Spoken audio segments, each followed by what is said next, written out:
তো ভাই বোনকে দেখে সকলকে থেকে বুঝতেই পারছি দিনকাল বড্ড খারাপ। পরিবার পরিজন, তারপরে তোমার আত্মীয় স্বজন বড্ড খারাপ। ঠিক তাই, আমার দাদার থেকে আমাকে কেউ আলাদা করতে পারবে না, কেউ না। আর তারপর তো আমি মাকে দেখেই নিয়েছি। মা আসছে, মাকে খুঁজে বের করব। তারপর আমি, মা, দাদা সবাই এই বাড়িতে আসব। এই বাড়িতে এসে এখানে থাকবো। তারপর তোমাদের সবাইকে রাজভোগ খাওয়াবো। আর আমার মা ওখানে রান্না করবে। মাথায় রেখো, তুমি যেরকম আমাদের সাথে ব্যবহার করছো, তেমন ব্যবহার যদি আমার মা বাচ্চু দাদা মিমি দিদির সাথে করে, তখন কেমন লাগবে? তবে আমার মা খুব ভালো।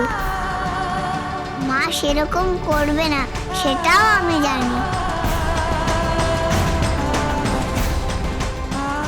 আমি তোমায় বলে রাখলাম, আমি আমার মাকে নিয়ে এখানে আসব, খুব তাড়াতাড়ি নিয়ে আসবো।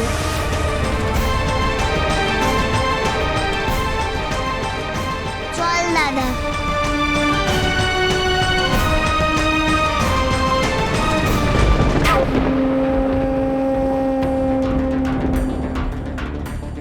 বাবা, এ তো দেখি নেড়ি কুত্তার লাজ, কিছুতেই সোজা হচ্ছে না, যাচ্ছেই না এখান থেকে। যা মর্গে যা, এরপর যদি কিছু হয় সেটা আমার দায় নয়।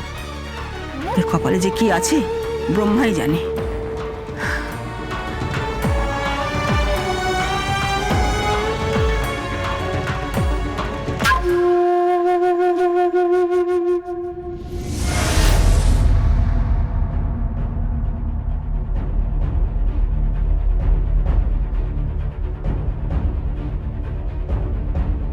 $50,000 টাকা? হ্যাঁ, কি হবে? এখানে হরিপুরে আমার এক দিদির বাড়ি আছে। এই 50,000 টাকা নিয়ে তুই সেখানে চলে যা, ওখানেই থাকবি, খাওয়া দাওয়া করবি, দরকার হলে থেকেও যাবি। আমি দিদির সঙ্গে কথা বলে নিচ্ছি।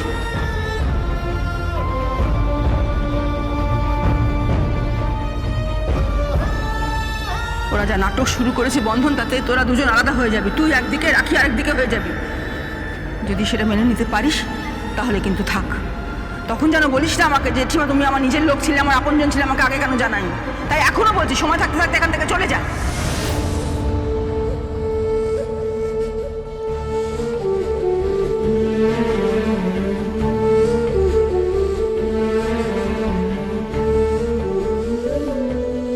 চল তো বোন একবার কোথায়?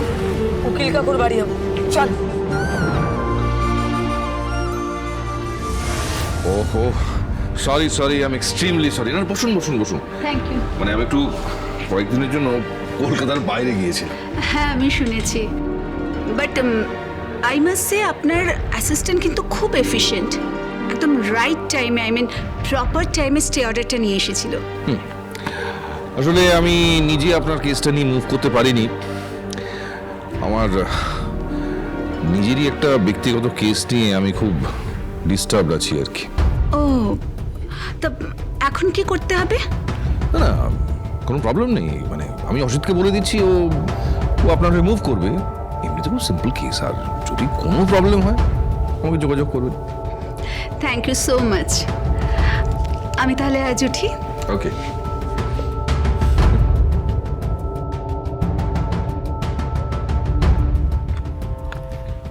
হ্যালো।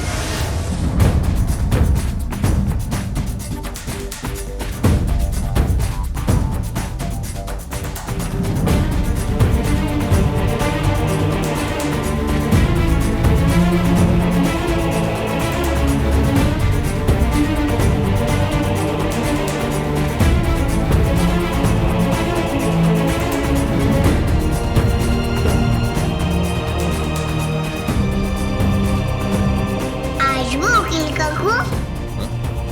আরে রাখি বন্ধন, এসো এসো এসো এসো, বস। হ্যাঁ ঠিক আছে, পরে কথা বলছি। বলো। কেমন আছো তোমরা? তুমি কেমন আছো উকিল কাকু? তুমি তো উধাও হয়ে গেছিলে। তোমার দেখা পাইনি বলে পুলিশ কাকুর কাছে গেছিলাম, তাই তোমার কাছে আসতে পারিনি। কেন? একটা খবর আছে। কি? আমার মা বেঁচে আছে, ফিরে এসেছে উকিল কাকু। কি বলছো কি তুমি? হ্যাঁ, আমার মা ফিরে এসেছে, বেঁচে আছে জানো। না না,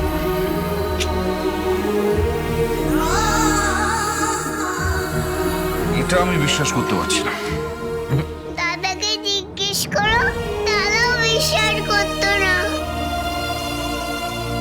দাদাও দেখেছে মাকে। কি, তুইও মাকে দেখেছিস? হ্যাঁ উকিল কাকু, আমাদের মা জীবিত আছে। মা বোধহয় আমাদেরকে খুঁজছে, যেভাবে আমরা মাকে খুঁজছি। জানো তো উকিল কাকু, আমরা না মা অবধি কিছুতেই পৌঁছাতে পারছি না, কিছুতেই না। কি করব এখন? সব্য, সব্য, কি হয়েছে কি? দেখো এই পেপারটা দেখো না, ওই পুরনো খবরের কাগজ বার করতে গিয়ে না এটা আমি পেয়েছি। দেখো দেখো, ভালো করে দেখো। কি? তো তো রাখি বন্ধনের মায়ের ছবি। কই দেখি দেখি দেখি। হ্যাঁ, আমি বলছিলাম না। দাঁড়া দাঁড়া, কি লিখেছে দেখি। রাখি বন্ধন, আমি তোদের মার সাথে ফিরে এসেছি, তোরা ফিরে আয়, তোদের ছাড়া জীবন কাটে না, যোগাযোগ। এ বাবা, এ বাবা, এই যোগাযোগের জায়গাটাই তো কাটা। হ্যাঁ গো, ওই বাড়িতে না ভীষণ ইঁদুর হয়েছে, ওই ইঁদুর মনে হয় কেটে দিয়েছে ওটা। তাহলে বলেছিলাম না আমার মা বেঁচে আছে, কিন্তু এখন কি হবে? কিছু তো বুঝতে পারছি না। উকিল কাকু, আমার মার কাছে আমি যাব। না, একদম কাঁদবে না, একদম কাঁদবে না। আমি দেখছি কি করে তোমার মাকে খুঁজে পাওয়া যায়, ঠিক আছে? এই তন্নি, তন্নি, হ্যাঁ ড্যাডি। এই তুমি রাখিকে ভেতরে নিয়ে গিয়ে খেলো তো। ড্যাডি, রাখি কাটছে কেন? ওর মায়ের খোঁজ পাওয়া গেছে, কাগজে ছবি বেরিয়েছে। দেখি। বাবা, কি সুন্দর তোর মা, কত সুন্দর নাক, বড় চোখ, পুরো আমার মার মতো সুন্দর। আমি মার কাছে যাব। আমি মায়ের আদর কোনোদিন খাইনি। উকিল কাকু, আমি মায়ের কাছে যাব। উকিল কাকু, দাঁড়া, একটা কাজ করছি। দাদা,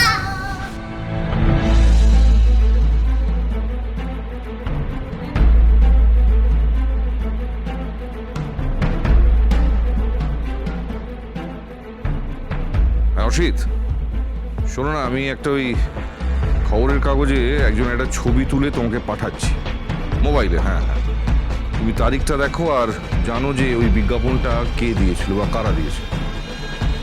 হ্যাঁ হ্যাঁ, আমার এক পরিচিত ছেলে মেয়ের মায়ের ছবি। হ্যাঁ, I just want to know যে ওই বিজ্ঞাপনটা কে দিয়েছে। And it's very urgent. ওকে?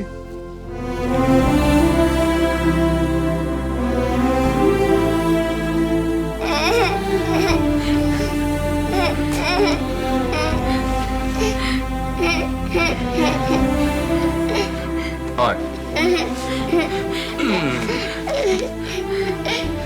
চিন্তা করিস না, আমি তোদের মাকে খুঁজে বার করবো, বার করবোই।